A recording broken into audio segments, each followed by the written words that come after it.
மதச்சார்பின்மை இன்றைக்கு சந்தித்து கொண்டிருக்கிற சவால்களை பற்றி பேசுவதற்கு முன்பு ஒரு சிறிய விளக்கத்தோடு என்னுடைய உரையை நான் தொடங்க வேண்டியிருக்கிறது. இங்கே வந்திருக்கிற என்னை நீங்கள் மிகுந்த அன்போடு வரவேற்று மேடையிலே பேசுவதற்காக அழைத்திருக்கிறீர்கள். ஆனால் ஏறத்தாழ 24 மணி நேரமாக இந்த கூட்டத்தில் நான் கலந்து கொள்வதற்காக மிக கடுமையான கண்டனங்களை சமூக வலைத்தளங்களில் மாற்று கருத்துடையவர்கள் பதிவு செய்து கொண்டிருக்கிறார்கள். அப்படி பதிவு செய்வதில் எனக்கு எந்த வருத்தமும் இல்லை, அது ஜனநாயக உரிமை. ஆனால் அதில் 100க்கு 2, 3 பதிவுகள் கூட நாகரிகமாக இல்லை என்பது ஒரு வருத்தம். அத்தனை ஆபாச சொற்களாலும் அவர்கள் அந்த பதிவுகளை இட்டிருந்தாலும் நாம் ஏன் கவலைப்பட தேவையில்லை என்றால், அவர்கள் நல்ல சொற்களை வைத்து கொண்டு ஆபாச சொற்களை சொல்லவில்லை. அவர்களுக்கு அந்த சொற்கள் மட்டும்தான் தெரியும். தெரிந்ததை அவர்கள் சொல்கிறார். அவர்கள் எவ்வளவு ஆபாச சொற்களை வைத்திருக்கிறார்கள் என்பதை என்னை விட கடந்த ஒரு வாரமாக தோழர் சுந்தரவள்ளி கூடுதலாகவே அறிந்திருக்கிறார் என்பதையும் நான் அறிவேன். எனவே இந்த இடத்தில் அவர்கள் வைத்திருக்கிற ஒரே ஒரு செய்திக்கு மட்டும் நான் ஒரு விளக்கத்தை சொல்ல வேண்டும். அவர்களுக்காக இல்லை, அதனை படிக்கிற பொதுவானவர்கள் நம்மை பற்றி வேறு மாதிரியாக எண்ணக்கூடாது என்பதற்காக. என்ன கருத்து திரும்ப திரும்ப பதியப்பட்டிருக்கிறது என்றால், இந்த அழைப்பிதழில் ஆரம்ப ஜெபம் என்றும் வேத வாசிப்பு என்றும் இருக்கிறது. வேத வாசிப்பும் ஜெபமும் நடக்கிற இடத்தில் கலந்து கொள்ளுகிற நீ ஒரு பகுத்தறிவாளனா என்பதுதான் அவர்கள் வைக்கிற கேள்வி. இது உங்கள் மேடை, உங்கள் இயக்கம், உங்கள் விழா. நீங்கள் எப்படி நடத்த வேண்டும் என்று நினைக்கிறீர்களோ அப்படித்தான் அதை நடத்த முடியும். இங்கே மட்டுமில்லை, கீழை காற்று ஜவாஹிருல்லா இங்கே இருக்கிறார்கள். நானும் அவரும் கலந்து கொண்ட கீழை காற்று பதிப்பகத்தினுடைய நூல் வெளியீட்டு விழாவில் அவர்களின் புனித நூலிலிருந்து சில வரிகளை ஓதியதற்கு பிறகுதான் அந்த விழா தொடங்கிற்று. நான் இன்னொன்றையும் சொல்ல வேண்டும். பல கல்லூரிகளுக்கு, இந்து மதம் சார்ந்த கல்லூரிகளுக்கு நான் போகிற போது அங்கே கடவுள் வாழ்த்து பாடிவிட்டுத்தான் அவர்கள் தொடங்குகிறார்கள். அப்போது நான் மேடையிலே எழுந்து நின்றேன் என்பதில்லை. ஐயா பெரியார் அவர்களே கடவுள் வாழ்த்து பாடும்போது எழுந்து நிற்கிற பண்புடையவராக இருந்தார் என்பதை நினைவு கூற வேண்டும். தமிழ் வாழ்த்து பாடுகிற போது மேடையில் தவம் செய்கிற அப்படிப்பட்டவர்கள் இல்லை நாம். எனவே ஒரு மேடை நாகரிகம் இருக்கிறது. இது உங்கள் மேடை. நீங்கள் எப்படி விரும்புகிறீர்களோ அப்படி இந்த விழாவை நடத்தும் போது ஒரு மேடை நாகரிகம் கருதி அதற்கு இணங்குவதால் நான் அதனை ஏற்றுக்கொண்டு விட்டேன் என்றோ, அல்லது என்னுடைய நம்பிக்கையின்மையை நீங்கள் உள்வாங்கி கொண்டு விட்டீர்கள் என்றோ பொருள் இல்லை. உங்கள் நம்பிக்கை வேறு, ஜவாஹிருல்லாவின் நம்பிக்கை வேறு, என்னுடைய நம்பிக்கை இன்மை வேறு. ஆனால் நாம் நம்பிக்கைகளை பேசுவதற்காக கூடவில்லை. நம்பிக்கைகள் வேறு வேறாக இருந்தாலும் இந்த நாட்டின் ஜனநாயகத்தை, மனிதநேயத்தை காப்பாற்றுவது என்பதில் நாம் ஒன்று கூடியிருக்கிறோம். காப்பாற்ற வேண்டிய கட்டாயத்தில் நாம் இருக்கிறோம். 1933 ஆண்டு ஜெர்மனியிலே ஹிட்லருக்கு மக்கள் வாக்களித்ததற்கு பின்னால் 2 தலைமுறைகள் தேர்தலை பார்க்கவே இல்லை. அந்த நாட்டு மக்கள் அழிவைத்தான் சந்தித்தார்கள். எனவே இந்திய மக்களாகிய நாமும் மிக கவனமாக இருக்க வேண்டிய நேரம் இது. தவறி தவறுதல் நடந்து விடுமானால் அடுத்த தலைமுறை அழிந்து போகுமே என்கிற கவலையில் நாட்டை காப்பாற்றுகிற எண்ணத்தில் நாம் கூடியிருக்கிறோம். பொதுவாக நண்பர் இனிகோவும் நானும் அரசியல் மேடைகளிலே தான் சந்தித்திருக்கிறோம். இன்றைக்கு இந்த சமுதாய இயக்க மேடையிலும் எனக்கு அவர்கள் வாய்ப்பளித்திருக்கிறார்கள். எனவே நாம் பேச வருகிற செய்தி ஒரு மதச்சார்பின்மை என்றால், மதம் எப்போது தொடங்கிற்று? ஐயா பேராயர் அவர்களும் நானும் பேசிக்கொண்டிருந்த போது ஒரு செய்தியை பரிமாறிக்கொண்டோம். உண்மையாக நண்பர்களே, இன்றைக்கு உங்களை பார்த்து மற்றவர்களை மதம் மாற்றுகிறவர்கள் என்று சொல்லுகிறார்கள். ஆனால் உண்மையில் முதலாக மதம் மாற்றியவர்கள் யார்? உண்மையில் முதலாக இந்த மதத்தை இந்த மண்ணிலே கொண்டு வந்தவர்கள் யார்? 2000 ஆண்டுகளுக்கு முன்னால் இந்த நாட்டில், இந்த மண்ணில் மதம் இல்லை. எந்த மதமும் இல்லை. சங்க காலத்திலே இல்லை. அன்றைக்கு ஆரியர்கள் என்பவர்கள் உள்ளே வந்துதான் இந்த நாட்டில் மதம் என்கிற ஒன்றை கொண்டு வந்து கொடுத்தார்கள். அது தமிழனுக்கான அந்நியமான மதம். இன்றைக்கு இருக்கிறவர்கள் கருதி கொண்டிருக்கிறார்களே, தங்களை இந்துக்கள் என்று கருதி கொண்டால் அது அவர்களின் விருப்பம். ஆனால் இந்துக்கள் என்றால் நீ சூத்திரனாக இருப்பாய். சூத்திரனாக இருப்பதென்றால் அதற்கு என்ன பொருள் என்று ஐயா பெரியார் அவர்கள் அதற்கு விளக்கமாக பல கூட்டங்களில் சொல்லியிருக்கிறார். எனவே இந்த மத சார்பின்மை என்பது யாரும் எந்த மதத்தையும் சாராமல் இருப்பது என்கிற பொருள் இல்லை. அரசாங்கத்திற்கும் மத நிறுவனங்களுக்குமான தொடர்பு என்ன? ஆக்ஸ்போர்டினுடைய அகராதி மிக தெளிவாக சொல்லுகிறது, secularism is nothing but a separation of the state from the religious institutions என்று ஆக்ஸ்போர்ட் சொல்லுகிறது. அதாவது அரசையும் மத நிறுவனங்களையும் தனித்தனியாக பிரித்து வைத்துக்கொண்டு எந்த ஒரு அரசும் எந்த ஒரு மதத்தின் அடிப்படையிலும் செயல்படுவதில்லை. எல்லா மதங்களுக்கும் ஏற்பிசைவு உண்டு. எந்த ஒரு மனிதனையும் மதத்தின் அடிப்படையில் குறைவுபடுத்துவதில்லை என்பதுதான். ஆனால் இன்னொரு மதச்சார்பின்மையும் நமக்கு தேவைப்படுகிறது. அதை சொல்லுவதற்கு முன்னால் நான் இன்னொன்றை சொல்லுகிறேன். மதச்சார்பின்மையை நடைமுறைப்படுத்துவதில் இன்றைக்குத்தான் புதிதாக அறைகூவலும் சவாலும் எழுந்திருக்கிறது என்று கருத வேண்டாம். 1952 ஆண்டு நேருவிடத்திலே பிரான்ஸை சேர்ந்த ஒரு எழுத்தாளர் ஒரு கேள்வி கேட்டிருக்கிறார். அது நேருவினுடைய படைப்புகளிலே பதிவாகி இருக்கிறது. அவர் கேட்கிறார், நீங்கள் இந்தியாவில் செய்யக்கூடிய காரியங்களிலேயே மிக கடினமானது என்று எதை கருதுகிறீர்கள்? What you find the most difficult thing to do என்று கேட்கிற போது நேரு அவர்கள் சொல்லுகிறார், எல்லாவற்றையும் விட நான் எதை கடினமாக கருதுகிறேன் என்றால் to create a secular state in the religious country என்று சொல்லுகிறார். மதங்களால் சூழப்பட்டிருக்கிற ஒரு தேசத்தில் மத சார்பற்ற ஓர் அரசை நிறுவுவது என்பதுதான் எனக்கு முன்னால் இருக்கிற அறைகூவல்களிலேயே மிக பெரியது என்று 52 நேரு சொன்னார். 2018 அதே சிக்கல் இருக்கிறது.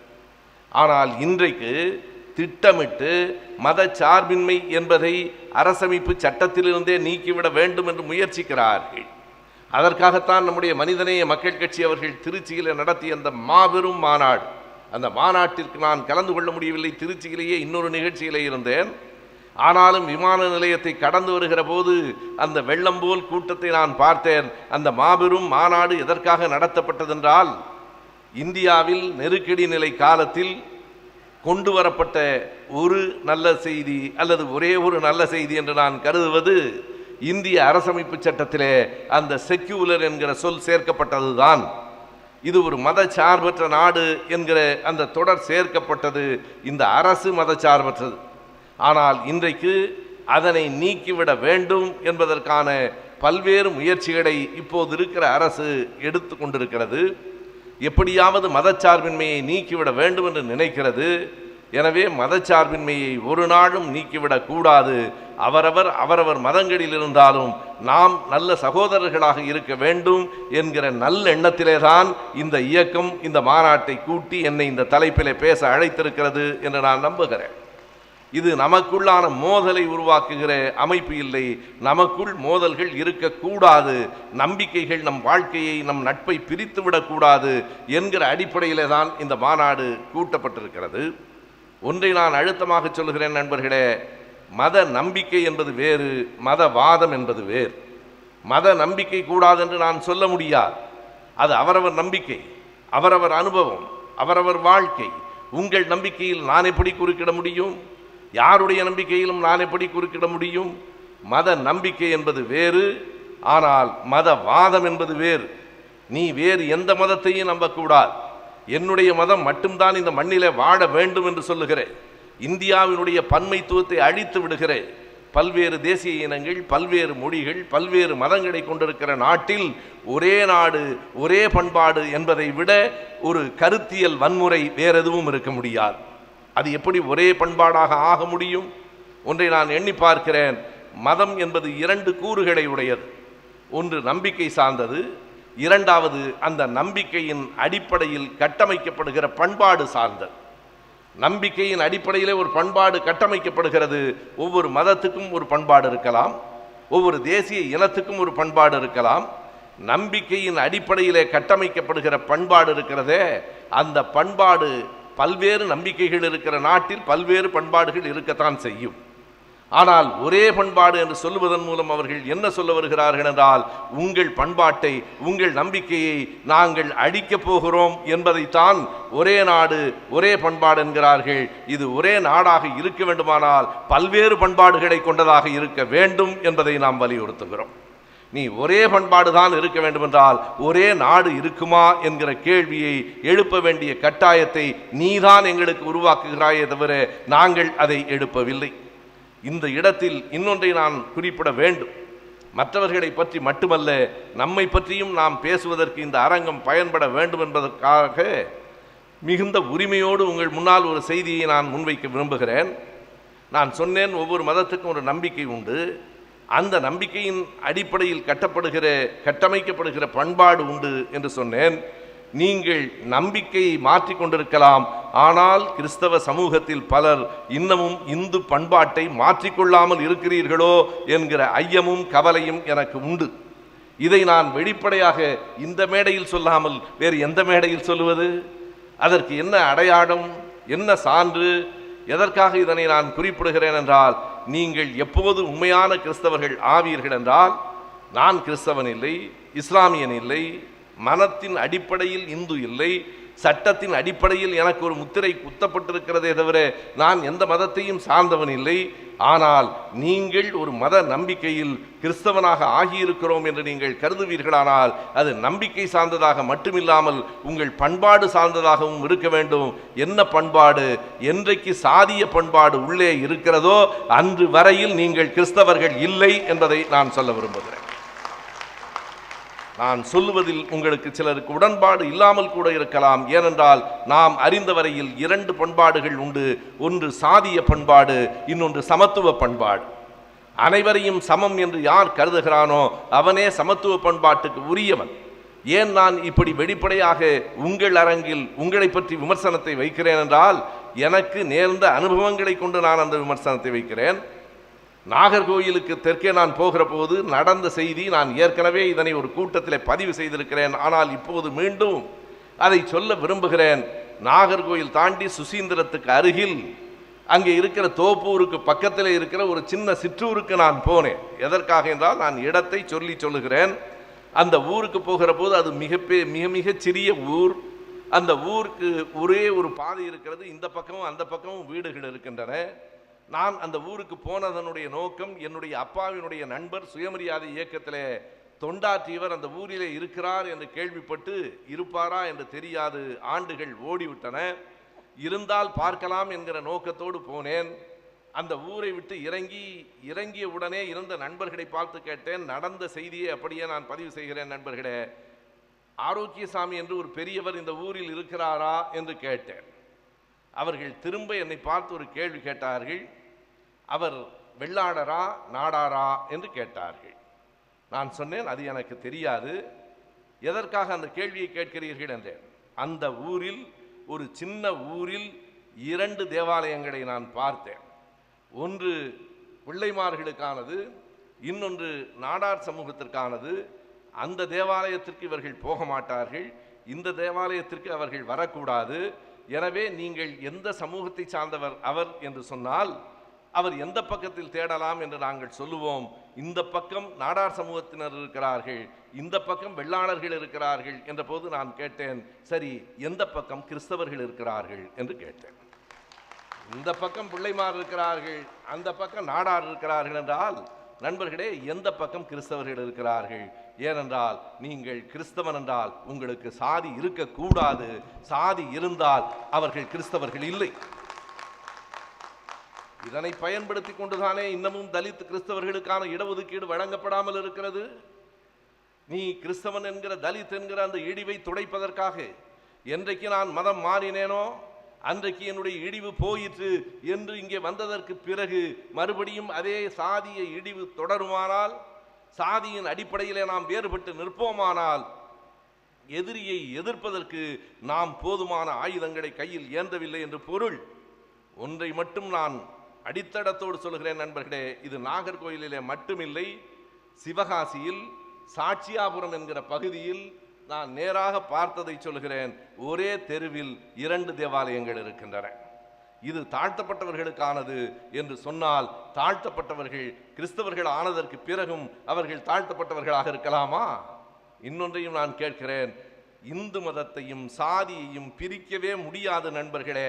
இந்து மதம் என்பது சாதியால் கட்டப்பட்டது. நீங்கள் சாதியை ஒழிக்கிற வரையில் இந்து மதத்தை ஒழிக்க முடியாது. எனவே அதுதான் அடிப்படை.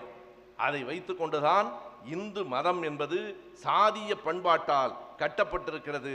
உங்கள் மதம் சமத்துவ பண்பாட்டால் கட்டப்படுமானால், புத்தன் சொன்னானே, அம்பேத்கரினுடைய அந்த அழகான சொற்களை நான் நினைவுபடுத்துகிறேன். புத்தனை மேற்கோளாக காட்டி அம்பேத்கர் சொல்லுவார், மழை நீர் அல்லது காவிரி நீர், கங்கை நீர் கடலிலே வந்து கலந்ததற்கு பிறகு இது காவிரி ஆற்றின் துளி என்றும் இது கங்கை ஆற்றின் துளி என்றும் பிரிக்க முடியாது. கடலில் கலந்ததற்கு பிறகு அனைத்தும் கடல் நீர்தான் என்பது போல நீங்கள் பௌத்த மதத்தில் வந்து சேர்வதற்கான அடையாளம், நீங்கள் இதற்கு முன்னால் எந்த சாதியில் இருந்தாலும் அந்த நினைப்பை கூட தொலைத்துவிட்டு உள்ளே வந்தால்தான் பௌத்தர்கள் என்றார். உள்ளே வந்தால்தான் இஸ்லாமியர்கள், உள்ளே வந்தால்தான் கிறிஸ்தவர்கள். நண்பர்களே, இந்து என்பதற்கு என்ன அடையாளத்தை அரசமைப்பு சட்டம் தருகிறது? யாரெல்லாம் கிறிஸ்தவர்கள் இல்லையோ, யாரெல்லாம் இஸ்லாமியர்கள் இல்லையோ, யாரெல்லாம் யூதர்கள் இல்லையோ, யாரெல்லாம் பார்சிகள் இல்லையோ, அவர்களெல்லாம் இந்துக்கள் என்று சொன்னதால் தான் பௌத்தனும் சமணனும் இன்றைக்கும் இந்து என்கிற கணக்கிலே எடுத்துக்கொள்ளப்பட்டிருக்கிறான். உங்களை அரசமைப்பு சட்டமே விலக்கி வைக்கிறது. இந்து இல்லை என்று அவர்களே சொன்னதற்கு பிறகும் இந்துக்கள் என்று ஏன் நீங்கள் உங்கள் பண்பாட்டை கட்டமைத்துக் கொள்ளுகிறீர்கள்? வெளியிலே வராத வரையில் நமக்கு விடிவு இல்லை. எந்த நம்பிக்கையை வேண்டுமானாலும் நீங்கள் கொள்ளுங்கள். ஆனால் சாதி நம்பிக்கை நம்மை சாகடிக்கிற நம்பிக்கை. சாதி என்பது நம்முடைய அடையாளம் இல்லை, நம் அவமானம். அதை துடை தெரிய வேண்டும் என்பதற்காகத்தான் நீங்கள் மதம் மாறி இருக்கிறீர்கள் என்பதை முடிவு செய்யுங்கள். அதனை தொலைத்துவிட்டு, அதனை தகர்த்துவிட்டு கிறிஸ்தவர்களாக நீங்கள் கைகோத்துக் கொள்ளலாம். ஜனநாயகவாதிகளாக நாங்களும் உங்களோடு கைகோத்துக் கொள்வோம். எல்லோருக்குமாக வேலை இருக்கிறது. இஸ்லாமியராக இருக்கலாம், கிறிஸ்தவராக இருக்கலாம், வேறு மதம் சார்ந்தவர்களாக இருக்கலாம், எங்களை போன்ற நம்பிக்கையற்றவர்களாக இருக்கலாம். கைகோத்து கொண்டு ஜனநாயகத்தில் செய்ய வேண்டிய கடமைகள் இருக்கின்றன. நேற்றைக்கு முன்தினம் தில்லியிலே ஒரு ஒளி கீற்று தெரிகிறது. அது பெரு வெளிச்சமாக மாற வேண்டும். வாய்ப்புக்கு நன்றி. வணக்கம்.